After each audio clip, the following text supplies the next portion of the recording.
Oh, that works. Oh, it's on. Okay, let's hit that one. I wonder if I can put.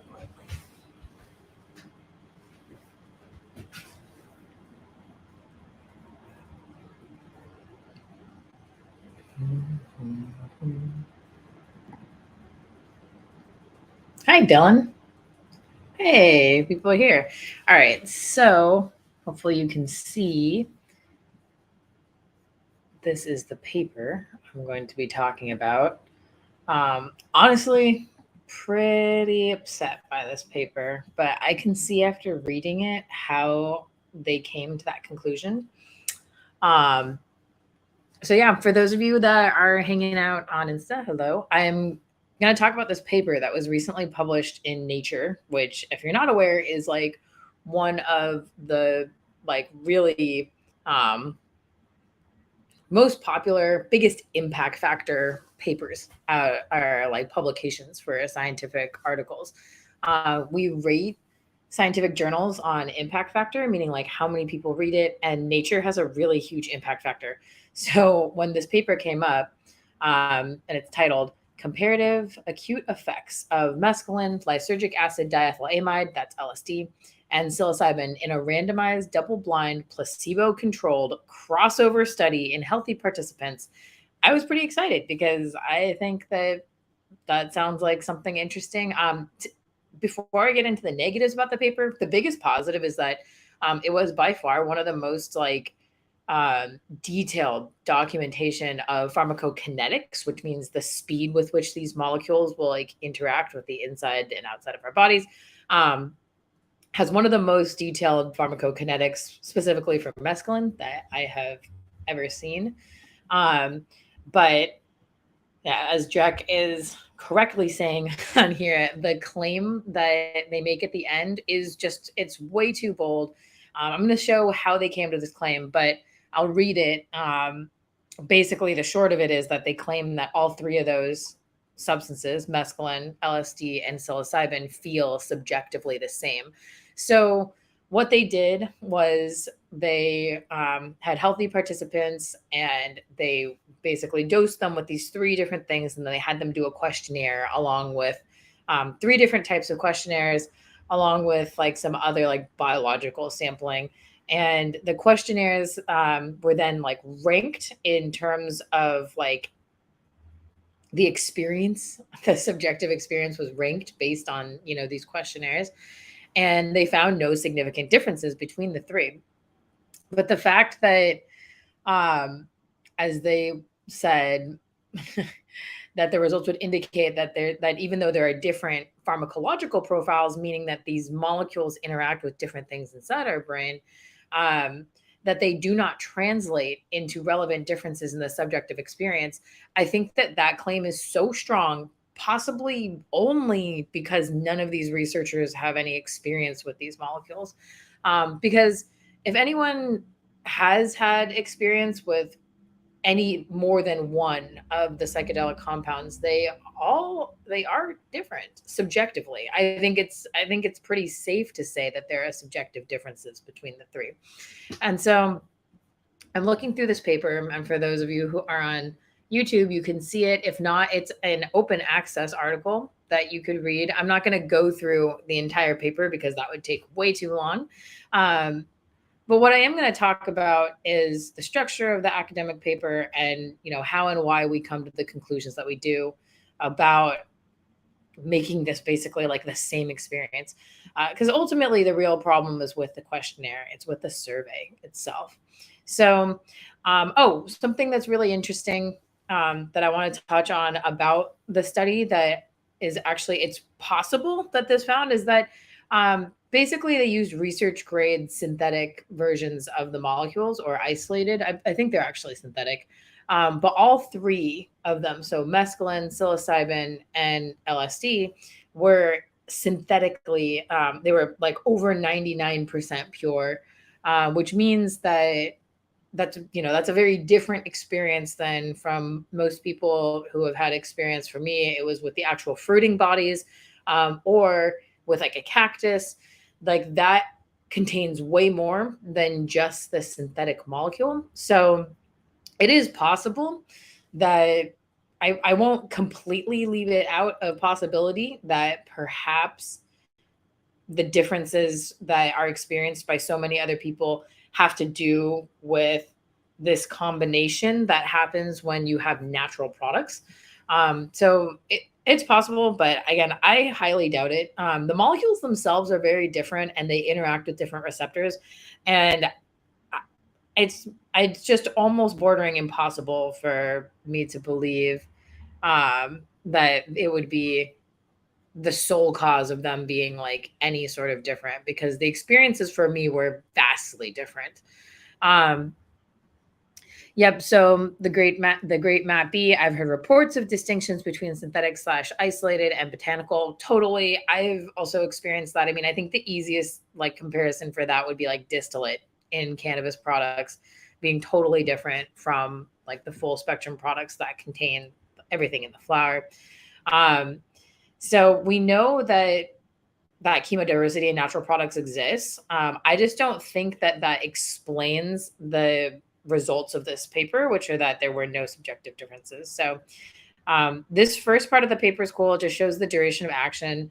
And essentially they saw that like mescaline took longer and had a longer duration in the body than either psilocybin or LSD, and that psilocybin was shorter out of all three of them. That pretty much tracks with things that we already knew. So here's the part of it where it gets a little funky, which is where they did this, where they did these surveys, and they surveyed. Here are the following things that were surveyed.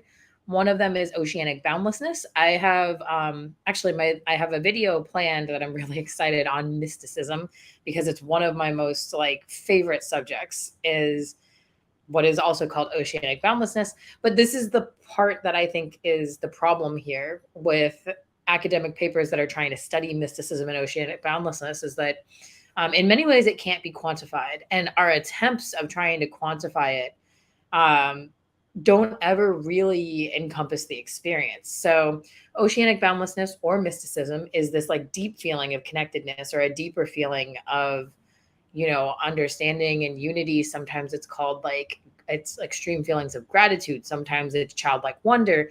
It is an experience that you have that is definitely ineffable, meaning like you can't describe it. There's no words for it to be described. And so to try to describe it, we have this survey, right? And so the survey will be asking people, or ask people, you know, it scores them on oceanic boundlessness or mysticism. And the scores are, you know, the experience of unity. That's the first one. Spiritual experiences, blissful states, insightfulness, and disembodiment. So these are kind of like the big categories that when you take this survey, you can rank the questions within those categories. And to me, all of those things, yes, they describe oceanic boundlessness, but there are different flavors of every single one of those categories for LSD, psilocybin, and mescaline. And the fact that this paper doesn't differentiate between them is just a limitation. It's the limitation of the surveys. It's also a limitation of research for not understanding that this is a limitation of the survey. Because if you look at what I will show you all too, if you look at what the data looks like, yeah, it looks like there are no comparative differences between, you know, in terms of oceanic boundlessness. It does look like there's no difference. All the different colors correlate here. Here are what the different colors correlate to. The different colors are correlating to, you know, the different doses in the case of mescaline, but then in the blue, and then in the red and the yellow, they are, you know, psilocybin or LSD. And these little bars above here, this is like what standard deviation bar. So basically, even though they look slightly different, because these bars kind of overlap with each of them, that means that it's not significant. So there's no, you know, there's no significant, my mom wants to join my live. Maybe another time, Mom. Do you know you're trying to do that? I'm not sure. Not sure. I'll have to call you later. So, anxious ego dissolution, impaired control and cognition versus anxiety in a total score. Let's see. Okay, visionary restructuralization. This part is interesting. So, I personally think that there are differences in the visuals. Now, I don't know that complex imagery, not that I don't know, sorry. The categories here, complex imagery, elementary imagery, audio visual synesthesia, and changed meaning of percepts. Like those are, so basically my whole point here, and I'll go through the last one here, but like, yeah, those are all visual things. And you could see that like the lower dose of mescaline produced less for, this is the light blue here, produced less for a lot of these pretty significantly. But the higher dose of mescaline kind of ramped it up to be the same as what the dose of LSD and psilocybin was. So yes, they all had visuals. Basically, that's what this chart says, is that all of them had visuals. The real thing is that, yeah, they all had visuals, but the question of the difference between those visuals isn't going to be categorized by those categories. Like you're not going to be able to tell the difference with just that. Okay, so then this last one, like with, I think is the mystical. Is that what MEQ stands, or mystical experiences? Okay, so this is a mystical experiences questionnaire, and this is like all about like, let me read some of the actual questions that come from some of these. But okay, so essentially these are just different sets of questionnaires that are categorizing these experiences. And some of these questionnaires have been used for a really, really long time. And they're older ways of us like just our limited understanding of what these experiences are. And to me, what this paper proved is that mescaline, LSD, and psilocybin are all psychedelics. Like that's really the end. Like that would be probably the number one thing that I'd say this paper did an excellent job of proving. And it was really interesting. I think it was a very interesting pharmacokinetic outlook. And in terms of the survey work, good. They proved that mescaline, LSD, and psilocybin are all psychedelics. Like absolutely. But I don't think that there's enough, there really isn't enough there to say that they aren't subjectively different, because the survey just didn't ask the right questions about what would be different amongst them. So this is an example of some of the survey questions. I felt that I was in a wonderful other world. So yes, like in all three cases, like mescaline, LSD, and psilocybin, I could see how that is a component of each of those. And I could see how you would rate it on a scale of like 1 to 10 in a similar way. But like, what is that wonderful other world? What is the structure of the alteration of your thoughts? Like when it says my thoughts and actions were slowed down, like, is that true? It could be true. Is it exactly in the same way? Sometimes it's like a variable slowing and a speeding. Sometimes it's always just slowing down. Like bodily sensations are very enjoyable. So that, first of all this is pretty subjective too. But I mean, like all of these questions are really questions that are, they're just part of the experience for all of them. And the nuance between each of these experiences, it's pretty small, but it's also not small. I think one of the main things I would have asked about in terms of mescaline had to do with color. And if you were trying to look at visuals, right, like I think that like the visual aspect of the three of them being different is pretty well documented in the community. So in general, LSD is very geometric and has a lot of geometric visuals associated with it. And whereas psilocybin is associated with more of like a kind of like wavy fluctuation, swirly type of visual. And as opposed to like mescaline, which can have more of this like pastel-y, like, and all of them can have flavors of each other within each other as well. Like there's geometric aspects that come into play elsewhere, but that they are distinctively different from one another. And I think it would have been probably a better study if all people had taken all three and you had talked about and investigated the differences rather than just taking a survey on them blankly. And I do understand that that makes it not necessarily placebo controlled within the three, because they will have to know at some point which one they're talking about. Maybe you could just give them like 1, 2, or 3. Zara says it would be interesting to see the same experiment replicated, but have the participants make art. Yes, totally. And observe the differences between works. Absolutely. There's this really famous set of auto portraits, or I don't know if it's called self portraits. That's the word for it. There's this really famous set of self portraits by an artist that was done during an LSD trip. I'm pretty sure it's LSD. And it kind of like goes from the very beginning, before he even begins coming up, through his coming up, all the way through his peak. And he does this, series of self portraits. And I think it's fascinating, and it would make perfect sense to me. I think art has a way of describing experience that can be totally different from anything else. And I definitely would support that. But then, if that were to happen, that paper would not likely be published in Nature, because that paper would be about the art of like, and you could look at certain, maybe you would ask people to draw the same thing, or, to draw from the same medium. It would be an amazing thing that I think would be extremely valuable. But unfortunately, the interpretation of it would be viewed as very like qualitative and non-scientific. And so it wouldn't reach the same like threshold necessarily as this paper. So like the point of this paper was to quantify the experience. And what they ended up quantifying was based on these surveys. And they said, they saw in their quantification that there are no differences between these. And that's where I just think there's like a huge disconnect. And that sometimes when, not just sometimes, but, often when I'm seeing research come out specifically about like the mystical levels, or maybe about even like the spiritual emotional component of the healing and therapeutic values, and also of the community component of, what makes these medicines different and special.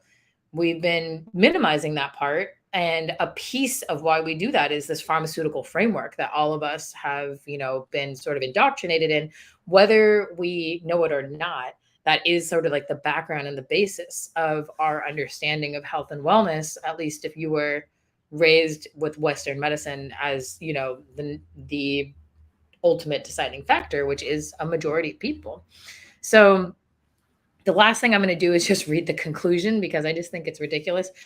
The conclusion of this paper says, we found no evidence of qualitative differences in altered states of consciousness that were induced by 500 milligrams of mescaline, 100 micrograms of LSD, which is about 1 tab, and 20 milligrams of psilocybin, which would be about 2 grams. Actually, let me do the math. It might have been closer to 4. It actually depends. There's a lot of variability. That was a very cool study that was put out recently. So like, I feel like that study deserves more, I guess, like notoriety or, exposure than this one. But I've seen this study around quite a bit. And so that's why I wanted to do a little commentary on it, because I keep seeing this study popping up, people saying that, there's no, oh my gosh, there's no evidence for qualitative differences in these three in the psychedelic experience. And it's like, yeah, because the paper didn't evaluate any of the differences, and because the surveys aren't capable of looking at the differences. And that, in that nuance and in that detail, that is reality. And that science wants to look at things in this like really large and overarching way, but that reality is actually more detailed and more nuanced than we're going to be able to quantify. And so, the substances showed relevant differences in the duration of action. And then this study supports dose finding for research of psychedelic assisted therapies. So like ultimately the study was meant to help in the pharmaceutical, I'm searching for a word that isn't exploitation, but I'll just go with it. It's searching for to prove that we can like continue to pharmaceutically exploit these molecules and turn them into something that's therapeutic for that reason. And I think that there's value. There's absolutely value in making that understandable and dosable and safe, and having protocols and having medical professionals involved in that. I absolutely think there's value there. But there's also just an undeniable value that comes with the part of it that's right here that we can't quantify, or that we have not yet been able to quantify, which is the mystical, spiritual, emotional, and just the significance that comes of, you know, looking at these experiences and trying to boil them down into something that people take a questionnaire for, so that then you can, say that there are no subjective differences, when there's just, there's actually thousands and thousands of years of evidence. But I mean, you could even just go poll the community immediately and know that there are differences. I mean, one of the things that I thought was hilarious about this is that, like, and that I made up my mind that I wanted to comment on it, is that I saw like a Reddit post on it and was reading all the comments below it. And I was like, yeah, it's completely right, because there's no way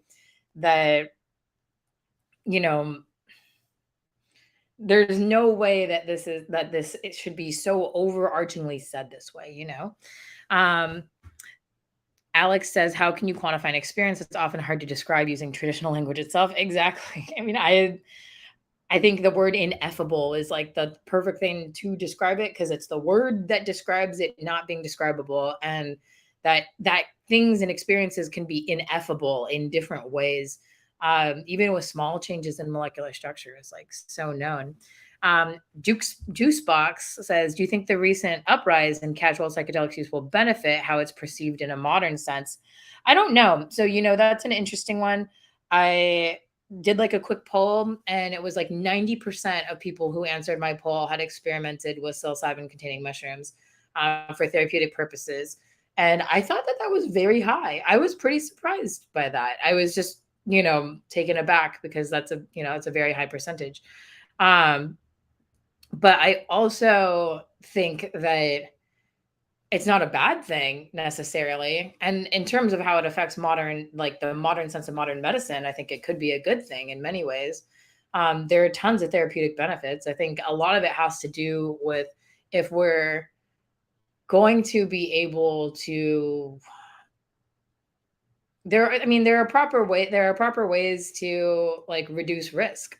And, not everyone necessarily not everyone has the same risk profile. And so I think that that's going to be something that we'll see. There's going to be a lot of pushback. I think there already is. But I also think that there's like unprecedented therapeutic value, but that existed for cannabis as well. And we're still fighting for that to be a part of the, quote unquote, like modern medicine sense of like having the same respect that the pharmaceuticals have. And, I think that, part of the issue here, part of my issue with this paper, is that it really is showing like what the pharmaceutical value, or what we were looking for in the pharmaceutical value of psychedelics. Like, even when this paper was trying to find and look at this ineffable, mystical, oceanic boundlessness type scale, even when it was looking at that, it wasn't able to find the differences. And then instead of like, I think my biggest issue with this paper is the way that it was phrased, because instead of like phrasing the conclusions in a way that's like, well, there's like tons of qualitative evidence in the community that these experiences are different, perhaps our surveys should be revisited. It was phrased in a way of like, the findings of this study are absolute, and this is what happened. There are no differences. And I mean, it degrades people's trust in science also, which is unfortunate. It makes people feel like science is disillusioned and separated from the community and from reality, which in some cases they can be. And so that's also frustrating. And I think it's something that needs to be addressed. It's one of the reasons why I think that, I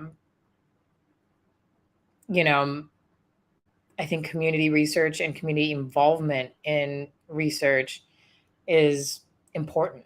Like, I think it's probably like one of the most important things, because for us to be involved in the process is one of the only ways that the community gets represented. And often, like people who use cannabis, people who use psychedelics, like in general, maybe I'll just say substance use in general, tends to be a population that is only researched when viewed as a problem, at least historically.